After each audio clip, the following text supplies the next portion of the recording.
First month of ప్రెగ్నెన్సీలో గర్భిణీ స్త్రీ శరీరంలో జరిగే మార్పులు ఏంటి, అసలుకి కడుపులో బిడ్డ ఏర్పడక ముందు మన శరీరంలో ఏం జరుగుతుంది అనే దాని గురించి ఈ వీడియోలో అయితే తెలుసుకుందామండి.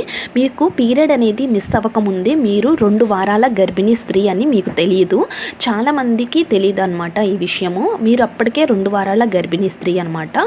మీకు బిడ్డ అనేది గర్భసంచిలోకి ఏర్పడటానికి 15 రోజుల సమయం అనేది పడుతుంది. ఈ 15 రోజుల సమయంలో గర్భిణీ స్త్రీ శరీరంలో ఏమేం జరుగుతుంది, అసలు బిడ్డ అనేది ఎలా ఫామ్ అవుతుంది, ఈ 15 రోజుల్లో బిడ్డ ఏమేమి దాటుకొని మీ గర్భసంచిలోకి ఏర్పడుతుంది అని ఫుల్ ఇన్ఫర్మేషన్ అనేది నేను ఈ వీడియోలో అయితే చెప్పానన్నమాట. ఈ వీడియో లింక్ అనేది నా యూట్యూబ్ ఛానల్లో అనేది ఉంది. యూట్యూబ్ ఛానల్ లింక్ అనేది బయోలో ఉంది. అలాగే ఈ వీడియో లింక్ నేను స్టోరీ హైలైట్స్లో కూడా ఇస్తాను, వెళ్ళి చూసేయండి. చాలా ఇంట్రెస్టింగ్గా ఉంటుంది. ప్రతి ఒక్క ప్రెగ్నెంట్ లేడీ కూడా బిడ్డ అనేది ఎలా ఫామ్ అవుతుంది అని తప్పకుండా అయితే తెలుసుకోవాలి అనమాట. ప్రతి ఒక్క ఆడవాళ్ళు ఖచ్చితంగా తెలుసుకోవాల్సిన విషయం కాబట్టి మీరు తప్పకుండా వెళ్ళి ఒక్కసారి అయితే చూసేయండి. Thank you for watching.